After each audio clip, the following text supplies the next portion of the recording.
Hello and welcome to another Writerly Witterings with me, Michael Jex, the tea drinking author who's only got a bottle of water.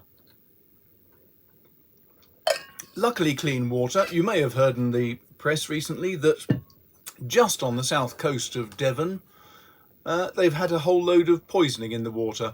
Nothing terribly bad, just some sort of infectious thing that got in cryptosporidium or something.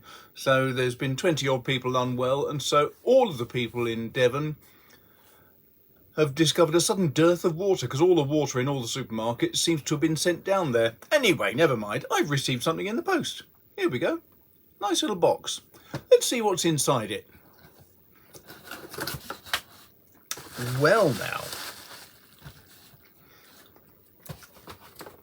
the first thing that's inside it is a bit of a giveaway. Here's a box.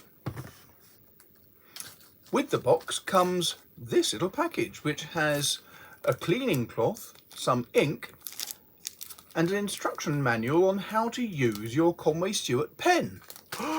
Gosh, because that's what is in here. So let's talk about what this pen is. I'll tell you a bit about it first, shall I? This is a GWR pen. Now, for those of you who aren't in the UK, GWR was the name of the Great Western Railway, which was basically designed by one of the engineering geniuses of Victorian England, Brunel. He invented railways, he implemented railways, he invented the SS Great Britain, which was a massive steam-powered ship. He invented his trains, his own trains. He was just a master of engineering brilliance. So Brunel is to be celebrated with this pen. It is the GWR, and apparently there are only going to be 231 of them, and they're produced in collaboration with the Great Western Society. There you go. Operators of the Didcot Railway Centre, Oxfordshire, which is a living museum of the GWR and the largest railway museum in the world dedicated to a single railway company. That's a bit of a boast. It's got a copper-capped chimney, because it's, I should say, it hasn't got a chimney, it hasn't got a fire, but what the pen has got is the symbolic top of the cap to make it look like the copper-capped chimney of a GWR railway. All of the different railway companies had their own colours, they had their own insignia, and one of the things the GWR had was a copper-capped chimney on their railway trains. So this has a distinctive copper top, echoing the copper-capped chimneys of the GWR trains. The body and cap are made from a lustrous deep green. That's because GWR railways were always painted in a dark green.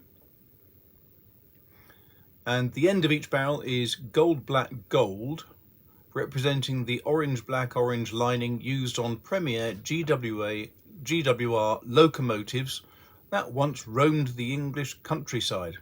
There you go. All the rings on the pen are 9-carat gold, and there's a wide 9-carat gold cap ring hallmark to prove its quality and Englishness. That's a nice touch. The nib is 18-carat gold, engraved with the GWR circular monogram, which looks rather nice, I must admit.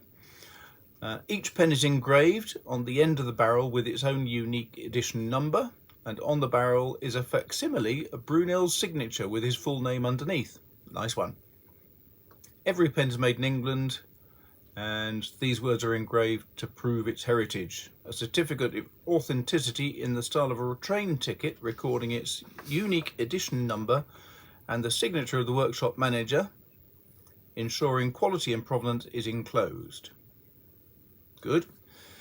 And with only 231 pieces available, the GWR pen is not just a writing instrument, but a piece of history. Well, let's have a look at it. That's enough of that nonsense. Right.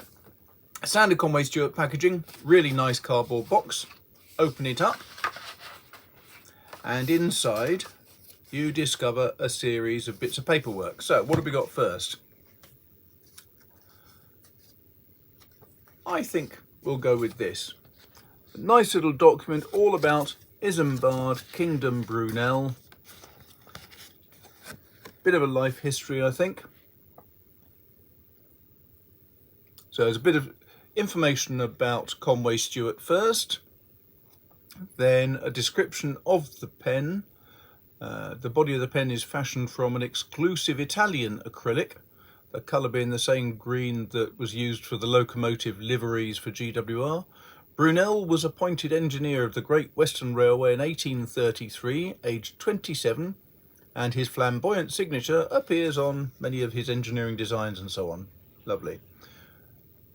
At the top of the cap is a representation, it says, of the copper cap chimney carried by most GWR trains. Yes, right. So here's another view of the pen and picture of one of the trains. Very nice. A picture of Isambard Kingdom Brunel next to some of the chains. I think that's near the SSGB, which was one of his greatest achievements. Then there is a ticket of authenticity. That's rather nice, isn't it? Just a little indication of... So the pen I've got is number 18 of the 231. On the back is the guarantee. Excellent. A bit of information on hallmarks. So it shows you what all the different hallmarks mean, where they're from and so on, which is a nice touch. I like these little bits of documentation that Conway Stewart always send out. And there's a thank you for buying a pen, and here's how you can keep in touch. And then we take that out of the cardboard box. The next item, which I always like from Conway Stewart, which is this presentation box. Very nice. Imitation leather with the Conway Stewart logo and the name of Conway Stewart. Similarly, logo, Conway Stewart name on this on one end as well. I'll say it's the front. And then what you get with these little things is there's a little tag in the top, and when you pull the tag off, it comes open to expose the pen. But what's also nice is that you turn the top upside down and it fits on top of the pen and becomes a presentation or pen holder, which is nice. Let's get the pen out. Here it is. This is not a small pen. It is a meaty pen. And it is absolutely gorgeous. Just look at that. Lovely colour. With a very classic sort of Conway Stewart Churchill type of shape to it. With gold, black, gold, large gold, and then the top designed to look like the chimney of a Great Western Railway train. Standard Churchill type of clip, quite robust. It will certainly hold your pen in place. Let's have a look at some of the other details.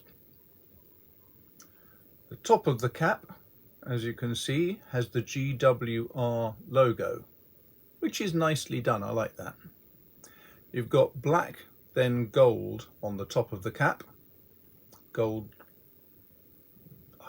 I assume it's not solid gold, but gold plated clip. 9-carat gold here, 9-carat gold, 9-carat gold with a black spacer in between to make it look like the livery of the trains.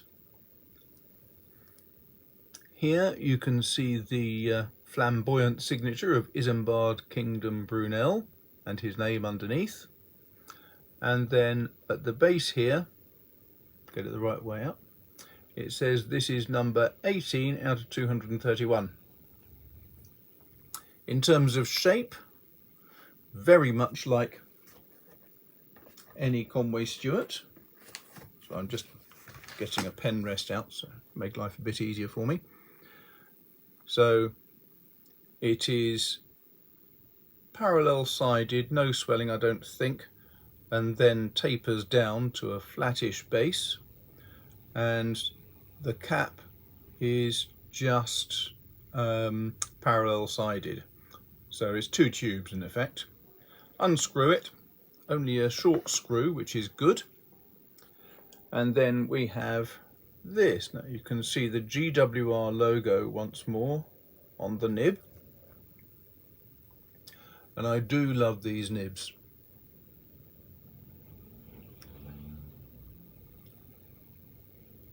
It says 18 carat 750, and I believe that says it's a medium nib. Where's my magnifying glass? This is the trouble about having diabetes and therefore having had macular degeneration, which means that my glasses don't work anymore. Now I've got to rely on, oh yes, it says medium. Isn't that clever? So, nice little taper and then flaring at the end, so that when you're trying to write with it, your fingers shouldn't slide straight off the end. You've got another gold, black, gold series of rings here, which means that it's got a very pleasant feel to it. I'll put the weight and dimensions underneath, but when you open it up, this is a standard cartridge or cartridge converter filling mechanism, so it's basically a piston. As you screw this down, it'll suck ink up, or push it down, put it into your ink bottle, turn it, and it'll suck ink all the way up. Nice and simple. The lovely main barrel of the pen, you should just be able to see inside there, has got a large brass tube inside, and the reason for that is it gives it a very pleasant weight in the hand, very pleasant heft, as they say. So this is, to my way of thinking, a very attractive pen. I like the look, I like the weight. I really like the fact that the cap is just about 1/3 of a turn and you can get it open. So if you want to just jot some quick notes down, this is an easy pen to whip out and just start writing with it. It's also quite nice that, demonstration here, if you've got not much space on your desk and you want to use it as such, you could use the cap upside down just as a simple pen rest. So you have your pen and cap, and on your desk all you have to do is, when you're finished, rest it in there, he says, moving the thing, and then when you want to write again, lift it out and write.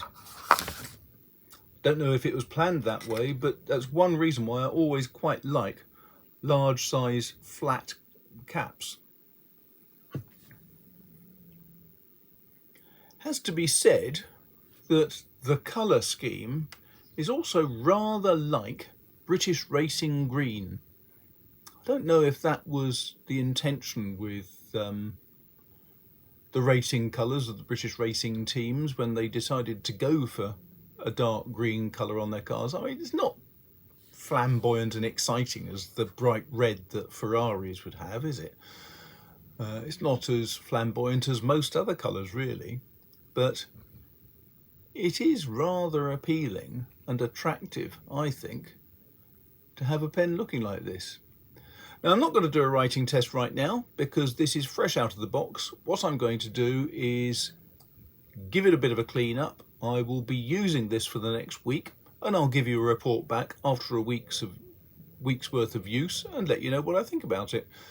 I can almost certainly guarantee I'm going to adore it, because the simple fact is that when you use a Conway Stewart pen, These nibs are just delightful. They're smooth, they're delicious to use, they're always got a very good ink flow. I think they're rather lovely. I've just noticed that down at the bottom here, don't know if that's going to show up, but it says Made in England, which is always a nice thing to see, isn't it? So there you go, one rather glorious pen. Thank you very much to Conway Stewart for lending it to me so I can review it. Very kind of the chaps. And what I'll do is, as I say, I will keep all this stuff together, and next week I'll give you an update on what I think of it when I've had a little bit more time to look at it and play with it, and we'll see how it goes from there. But initial impressions are very positive. I like that. So there you go. Thanks very much for watching. I hope that was interesting. If you've got any questions about Conway Stewart or other things, put them in the bottom. I'm more than happy to answer them. I usually try to answer everything within a couple of days. Sometimes it gets a little bit hairy. This week and next week's not going to be too easy, but I'll still try to respond as quickly as I can. In the meantime, if you hit the like button and subscribe and hit the bell so that you're notified, that really helps with the algorithms, pushes the Writerly Witterings bits up on the YouTube algorithm, and all of a sudden I might get, oh, I don't know, 13,500 viewers. You never know. So thanks very much for watching. Take care, and I'll speak to you soon. Bye.